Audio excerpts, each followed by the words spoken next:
مسلم جساس بیان کرتا ہے کہ ابن زیاد نے مجھے دارالامارہ کی اصلاح کے لیے بلایا ہوا تھا۔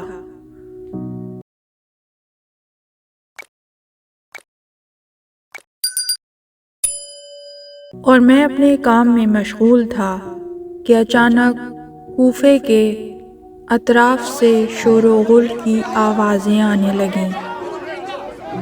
اسی اثنا میں ایک خادم آیا۔ میں نے اس سے دریافت کیا کہ کیا وجہ ہے، آج کوفے میں شور و غل ہو رہا ہے؟ اس نے کہا کہ ابھی ایک خارجی کا سر لایا جا رہا ہے جس نے یزید پر خروج کیا تھا۔ میں نے پوچھا اس کا نام کیا تھا؟ کہا حسین ابن علی۔ میں یہ سنتے ہی دم بخود رہ گیا۔ جب خادم چلا گیا تو میں نے شدید گریہ وزاری کی اور اپنے منہ پر ماتم کیا۔ قریب تھا کہ میری آنکھیں ضائع ہو جائیں۔ اس کے بعد میں ہاتھ منہ دھو کر دارالامارہ کی پچھلی طرف سے کناسہ کے مقام پر پہنچا جہاں لوگ سروں اور قیدیوں کی آمد کا انتظار کر رہے تھے۔ کچھ دیر کے بعد ایک قافلہ پہنچا جو 40 اونٹوں پر مشتمل تھا، جن پر اولاد سیدہ فاطمہ زہرا سلام اللہ علیہا سوار تھیں۔ ان میں کچھ بچے اور مستورات تھیں۔ امام زین العابدین علیہ السلام بے پالان اونٹ پر سوار تھے۔ رگہائے بدن سے خون جاری تھا اور آپ کی حالت بیماری اور ضعف کی وجہ سے انتہائی کربناک تھی۔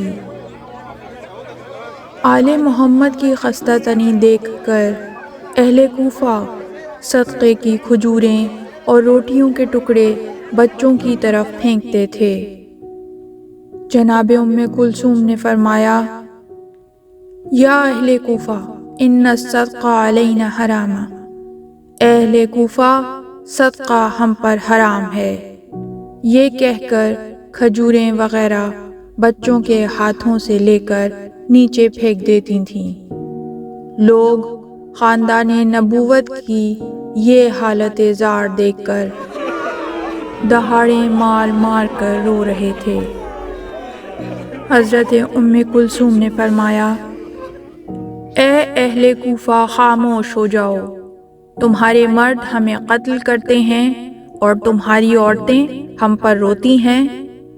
خداوند عالم روز قیامت تمہارے اور ہمارے درمیان فیصلہ کرے گا۔ مسلم کہتا ہے، یہ بی بی گفتگو کر رہی تھیں کہ اچانک صدائے شور و غل بلند ہوئی۔ کیا دیکھتا ہوں کہ دوسری طرف سے شہدائے کربلا کے سر نیزوں پر سوار لائے جا رہے ہیں۔ ان میں آگے آگے حضرت امام حسین علیہ السلام کا سر اقدس تھا، اور وہ سر 14ویں کے چاند کی طرح تابندہ اور درخشندہ تھا، اور تمام لوگوں سے زیادہ رسول خدا کے مشابہ تھا۔ چہرہ انور ماہتاب کی مانند روشن تھا، اور ہوا ریش مبارک کو دائیں بائیں حرکت دے رہی تھی۔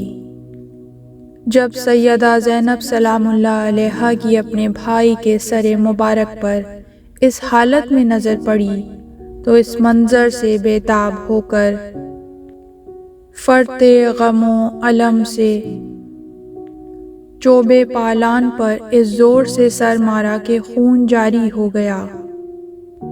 کوفے کے زن و مرد جو ہزاروں کی تعداد میں یہ نظارہ دیکھنے کے لیے وہاں موجود تھے، آل رسول کو اس تباہ شدہ حالت میں دیکھ کر زار و قطع رونے لگے۔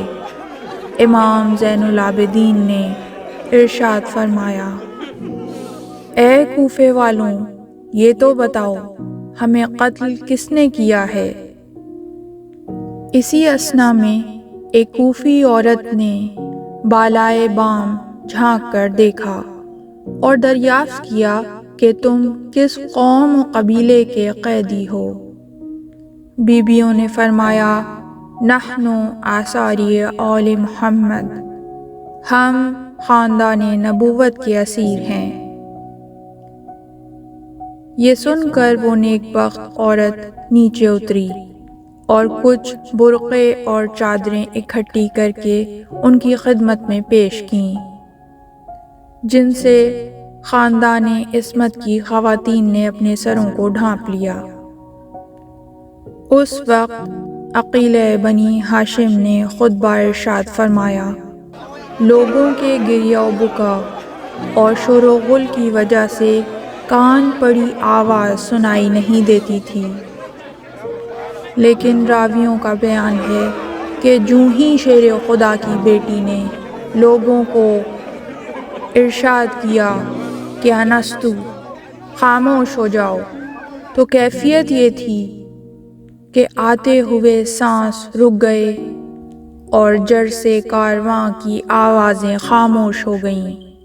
اس کے بعد خطیب منبر سلونی کی دختر نے خطبہ شروع کیا تو لوگوں کو حضرت علی کا لب و لہجہ اور انداز خطابت یاد آ گیا۔